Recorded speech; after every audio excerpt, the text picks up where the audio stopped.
Today we will draw an erect bird in implied line drawing.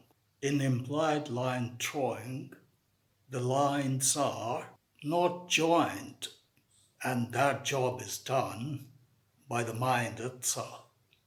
It's a kind of exercise in fill in the blank for the mind to complete the picture. Let's draw the erect bird. To begin with, draw a structure like this. Put a dot here.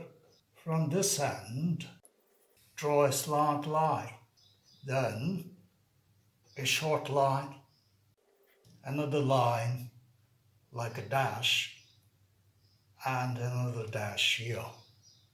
These lines are not joined up. Draw a curve like this. Draw a pointed line. Draw a vertical line with three pointed lines like this.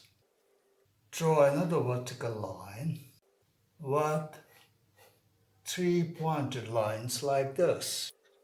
This is the bird, which is almost erect and in implied line drawing.